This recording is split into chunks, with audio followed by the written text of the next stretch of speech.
ಭಾರತದ ಸ್ವಾತಂತ್ರ್ಯ ಸಂಗ್ರಾಮದ ಪುಟಗಳು ಪುರುಷರ ತ್ಯಾಗ ಬಲಿದಾನಗಳಿಂದ ಸಮೃದ್ಧವಾಗಿವೆ.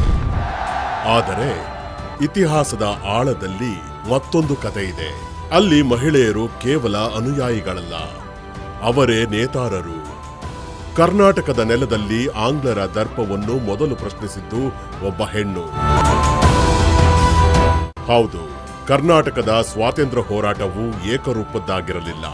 ಬ್ರಿಟಿಷರ ನೇರ ಆಡಳಿತಕ್ಕೆ ಒಳಪಟ್ಟಿದ್ದ ಮುಂಬೈ ಕರ್ನಾಟಕದಲ್ಲಿ ಕರ ನಿರಾಕರಣೆ ಮತ್ತು ಸಾಮೂಹಿಕ ಅಸಹಕಾರ ಚಳವಳಿ ತೀವ್ರವಾಗಿತ್ತು. ಹಳೆಯ ಮೈಸೂರು ಸಂಸ್ಥಾನದಲ್ಲಿ ಪ್ರಜಾ ಚಳವಳಿಗಳು ಪ್ರಮುಖವಾಗಿದ್ದವು.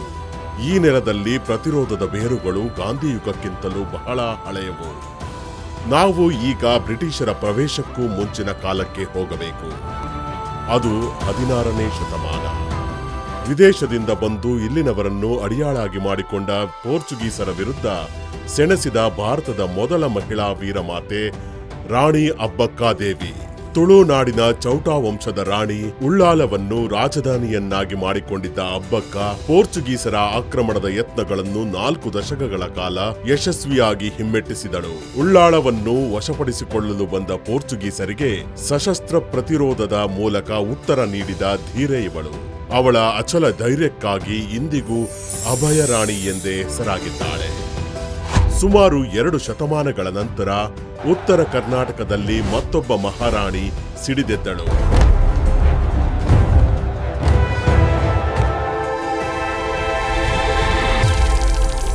ಈ ಬಾರಿ ವಿರೋಧಿಗಳು ಬ್ರಿಟಿಷರು.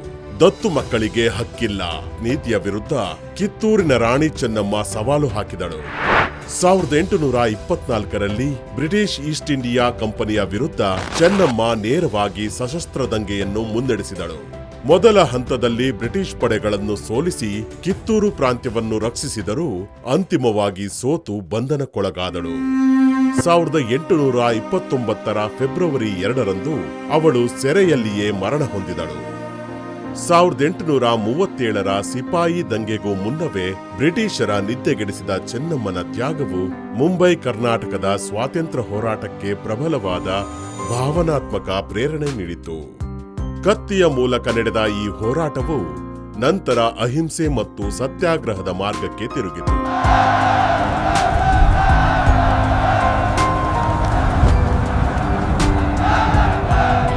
ಕರ್ನಾಟಕದ ಮಹಿಳೆಯರು ರಾಷ್ಟ್ರಮಟ್ಟದ ಚಳುವಳಿಯ ಮುಂಚೂಣಿಗೆ ಬರಲು ಸಿದ್ಧರಾಗಿದ್ದರು. 1920ರ ದಶಕದ ಆರಂಭದಲ್ಲಿ ಗಾಂಧೀಜಿಯವರ ಅಹಿಂಸಾ ಮಾರ್ಗವು ಕರ್ನಾಟಕವನ್ನು ತಲುಪಿತು. 1924ರ ಬೆಳಗಾವಿ ಅಧಿವೇಶನವು ಇಲ್ಲಿನ ಮಹಿಳೆಯರಲ್ಲಿ ರಾಷ್ಟ್ರೀಯ ಪ್ರಜ್ಞೆಯನ್ನು ಆಳವಾಗಿ ಬೇರೂರಿಸಿತು. ಸ್ವಾತಂತ್ರ್ಯ ಹೋರಾಟವು ಅಡುಗೆ ಮನೆಯಿಂದ ಹೊರಬಂದು ಬೀದಿಗಿಳಿಯಿತು. ಈ ಹೊಸ ಯುಗದ ಪ್ರಮುಖ ಸಂಘಟಕಿ ಉಮಾಬಾಯಿ ಕುಂದಾಪುರ. 1892ರಲ್ಲಿ ಕುಂದಾಪುರದಲ್ಲಿ ಜನಿಸಿದ ಇವರು ಮಹಿಳೆಯರನ್ನು ಚಳುವಳಿಯಲ್ಲಿ ಒಗ್ಗೂಡಿಸಲು ಭಗಿನಿ ಮಂಡಲವನ್ನು ಸ್ಥಾಪಿಸಿದರು.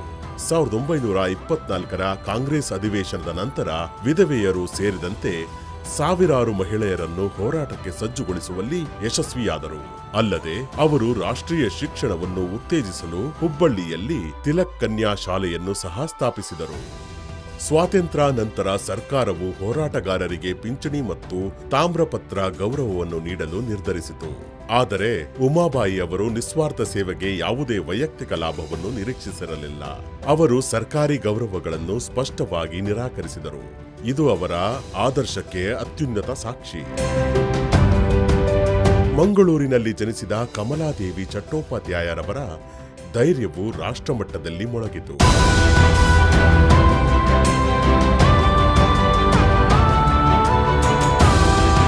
1930ರ ಉಪ್ಪಿನ ಸತ್ಯಾಗ್ರಹದಲ್ಲಿ ಮಹಿಳೆಯರಿಗೂ ಮುಂಚೂಣಿಯಲ್ಲಿ ಅವಕಾಶ ನೀಡುವಂತೆ ಗಾಂಧೀಜಿಯವರನ್ನು ಮನವೊಲಿಸುವಲ್ಲಿ ಇವರು ಪ್ರಮುಖ ಪಾತ್ರ ವಹಿಸಿದರು. ಅವರು ಬಾಂಬೆಯಲ್ಲಿ ಕಾನೂನುಭಂಗ ಚಳುವಳಿಯಲ್ಲಿ ಭಾಗವಹಿಸಿದ ಮೊದಲ ಮಹಿಳೆಯರಲ್ಲಿ ಒಬ್ಬರು ಮತ್ತು ಅಲ್ಲಿನ ನ್ಯಾಯಾಲಯದ ಆವರಣದಲ್ಲಿ ಉಪ್ಪನ್ನು ಮಾರಾಟ ಮಾಡಲು ಪ್ರಯತ್ನಿಸಿ ಬ್ರಿಟಿಷರ ಕಾನೂನನ್ನು ಧೈರ್ಯದಿಂದ ಸವಾಲು ಮಾಡಿದರು. ಹಾವೇರಿ ಜಿಲ್ಲೆಯ ದುಂಡಸಿ ಗ್ರಾಮದ ಬಳ್ಳಾರಿ ಸಿದ್ದಮ್ಮ ಅವರು ಸಾಮೂಹಿಕ ಪ್ರತಿರೋಧದ ಸಂಕೇತ. 1938ರಲ್ಲಿ ಶಿವಪುರ ಕಾಂಗ್ರೆಸ್ ಅಧಿವೇಶನದಲ್ಲಿ ಬಂಧನಕ್ಕೊಳಗಾದ ಕರ್ನಾಟಕದ ಮೊದಲ ಮಹಿಳೆ. ಅವರು ಕೇವಲ ರಾಜಕೀಯವಲ್ಲದೆ ಮದ್ಯಪಾನ ನಿಷೇಧ ಆಂದೋಲನದಲ್ಲಿ ಸಕ್ರಿಯರಾಗಿದ್ದರು ಮತ್ತು ಈಚಲು ಮರ ಕಡಿಯುವ ಚಳುವಳಿಯನ್ನು ಮುನ್ನಡೆಸಿದರು. ಈ ನಾಯಕಿಯರು ಶಿಕ್ಷಣ ಮತ್ತು ಸವಲತ್ತುಳ್ಳ ಹಿನ್ನೆಲೆಯಿಂದ ಬಂದಿದ್ದರೂ ಜೈಲುವಾಸ, ಲಾಠಿ ಏಟು ಮತ್ತು ಕೌಟುಂಬಿಕ ಸಂಕಷ್ಟಗಳನ್ನು ಎದುರಿಸಿದರು. ಇದು ಅವರ ಅಚಲ ದೇಶಭಕ್ತಿಯನ್ನು ತೋರಿಸುತ್ತದೆ. ಸ್ವಾತಂತ್ರ್ಯ ಹೋರಾಟವು ದೆಹಲಿ ಅಥವಾ ಬಾಂಬೆಗೆ ಮಾತ್ರ ಸೀಮಿತವಾಗಿರಲಿಲ್ಲ.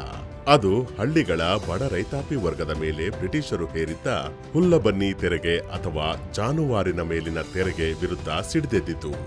ಉತ್ತರ ಕನ್ನಡ ಜಿಲ್ಲೆಯ ಸಿದ್ದಾಪುರ ಮತ್ತು ಶಿರಸಿಯ ಮಹಿಳೆಯರು ಇದರ ನೇತೃತ್ವ ವಹಿಸಿದ್ದರು. 1932ರ ಮೇ ತಿಂಗಳಲ್ಲಿ ತೆರಿಗೆ ನೀಡಲು ಸಾಧ್ಯವಾಗದ ಗ್ರಾಮೀಣ ಮಹಿಳೆಯರು ಬ್ರಿಟಿಷ್ ದಬ್ಬಾಳಿಕೆಯನ್ನು ವಿರೋಧಿಸಿ ಉಪವಾಸ ಸತ್ಯಾಗ್ರಹ ನಡೆಸಿದರು. ತ್ಯಾಗಲಿ ಭುವನೇಶ್ವರಮ್ಮ 32 ದಿನಗಳ ಕಾಲ ಮತ್ತು ಕಲ್ಲಾಲ ಲಕ್ಷ್ಮಮ್ಮ 22 ದಿನಗಳ ಕಾಲ ಉಪವಾಸ ಮಾಡಿದರು. ಕಣಗೀಲ ಗ್ರಾಮದ ಬೊಮ್ಮಕ್ಕ ಅವರು ಮುಂಬೈ ಗವರ್ನರ್ ವಿರುದ್ಧ ಪ್ರತಿಭಟನೆ ನಡೆಸಿದ್ದು ಗ್ರಾಮೀಣ ಮಹಿಳೆಯರ ದಿಟ್ಟತನಕ್ಕೆ ಸಾಕ್ಷಿ. ಹಳೆಯ ಮೈಸೂರು ಸಂಸ್ಥಾನದಲ್ಲಿ ಯಶೋಧರಮ್ಮ ದಾಸಪ್ಪರಂತಹ ನಾಯಕರು ಜವಾಬ್ದಾರಿ ಸರ್ಕಾರಕ್ಕಾಗಿ ಹೋರಾಡಿದರು. ಮೈಸೂರು ಚಲೋ ಸತ್ಯಾಗ್ರಹ ಮತ್ತು ವಿದುರಾಶ್ವತ್ಥದ ಪ್ರಸಿದ್ಧ ಘಟನೆಯ ಸಂದರ್ಭದಲ್ಲಿ ಇವರು ಜೈಲುವಾಸ ಅನುಭವಿಸಿದ್ದರು. ರಚನಾತ್ಮಕ ಕಾರ್ಯಗಳ ಮೂಲಕ ಸಾಮಾಜಿಕ ಬದಲಾವಣೆ ತಂದವರಲ್ಲಿ ನಾಗಮ್ಮ ಪಾಟೀಲ್ ಪ್ರಮುಖರು. ಗಾಂಧೀಜಿಯವರಿಂದ ಪ್ರೇರಿತರಾದ ಇವರು ಪತಿಯೊಂದಿಗೆ ಸೇರಿ ಹುಬ್ಬಳ್ಳಿಯಲ್ಲಿ ಹರಿಜನೋದ್ಧಾರಕ್ಕಾಗಿ ಹರಿಜನ ಬಾಲಿಕಾ ಆಶ್ರಮವನ್ನು ಸ್ಥಾಪಿಸಿದರು. 1938ರಲ್ಲಿ ಹಿಂಡಲಗ, 1942ರಲ್ಲಿ ಎರೇವಾಡ ಜೈಲುಗಳಲ್ಲಿ 13 ತಿಂಗಳ ಕಾಲ ಸೆರೆವಾಸ ಅನುಭವಿಸಿದ್ದರು. ಸ್ವಾತಂತ್ರ್ಯ ಬಂದ ನಂತರವೂ ಈ ನಾಯಕಿಯರ ಹೋರಾಟ ಮುಂದುವರಿಯಿತು. ಮೈಸೂರು ರಾಜ್ಯದ ಮಂತ್ರಿಯಾಗಿದ್ದ ಯಶೋಧರಮ್ಮ ದಾಸಪ್ಪರವರು ರಾಜ್ಯ ಸರ್ಕಾರವು ಮದ್ಯಪಾನ ನಿಷೇಧವನ್ನು ಹಿಂಪಡೆಯಲು ನಿರ್ಧರಿಸಿದಾಗ ತಮ್ಮ ನೈತಿಕ ತತ್ವಕ್ಕೆ ಬದ್ಧರಾಗಿ ಸಚಿವ ಸ್ಥಾನಕ್ಕೆ ರಾಜೀನಾಮೆ ನೀಡಿದರು. ಅಧಿಕಾರಕ್ಕಿಂತ ತತ್ವವೇ ಮುಖ್ಯ ಎಂಬ ಗಾಂಧಿವಾದಿ ಆದರ್ಶಕ್ಕೆ ಇದು ಜ್ವಲಂತ ಉದಾಹರಣೆ. ಸಮಾಜ ಸೇವೆಗಾಗಿ ಅವರಿಗೆ 1972ರಲ್ಲಿ ಪದ್ಮಭೂಷಣ ದೊರೆಯಿತು. ಕಮಲಾದೇವಿ ಚಟ್ಟೋಪಾಧ್ಯಾಯರವರು ರಾಜಕೀಯದಿಂದ ದೂರ ಸರಿದರು. ಸ್ವಾತಂತ್ರ್ಯ ನಂತರ ಭಾರತದ ಸಾಂಸ್ಕೃತಿಕ ಪರಂಪರೆಯನ್ನು ಪುನರುಜ್ಜೀವನಗೊಳಿಸುವ ಕಾರ್ಯದಲ್ಲಿ ತೊಡಗಿದರು. ಕರಕುಶಲ ಕಲೆಗಳು, ರಂಗಭೂಮಿ ಮತ್ತು ಸಹಕಾರಿ ಚಳುವಳಿಗಳಿಗೆ ಅವರು ಹೊಸ ಜೀವ ತುಂಬಿದರು. ನಿರಾಶ್ರಿತರ ಪುನರ್ವಸತಿಗಾಗಿ ಹರಿಯಾಣದ ಫರೀದಾಬಾದ್ನಲ್ಲಿ ಸಹಕಾರಿ ವಸಾಹತುಗಳನ್ನು ಆಯೋಜಿಸಿದರು. ಈ ಮಹಿಳೆಯರ ತ್ಯಾಗವು ಕೇವಲ ರಾಜಕೀಯ ಸ್ವಾತಂತ್ರ್ಯಕ್ಕಷ್ಟೇ ಸೀಮಿತವಾಗಿರದೆ ಸಮಾನತೆ, ಸಾಮಾಜಿಕ ನ್ಯಾಯ ಮತ್ತು ನೈತಿಕ ರಾಜಕಾರಣದ ಶಾಶ್ವತ ಪರಂಪರೆಯನ್ನು ಕರ್ನಾಟಕದ ನೆಲದಲ್ಲಿ ಸ್ಥಾಪಿಸಿತು. ಈ ಧೀರ ಮಹಿಳೆಯರಿಗೆ ನಮ್ಮ ಗೌರವ. ಎಲೆಮರೆ ಕಾಯಿಗಳಂತೆ ಹೋರಾಡಿದ ಸಾವಿರಾರು ಮಹಿಳೆಯರನ್ನು ಸ್ಮರಿಸುವುದು ನಮ್ಮೆಲ್ಲರ ಕರ್ತವ್ಯ.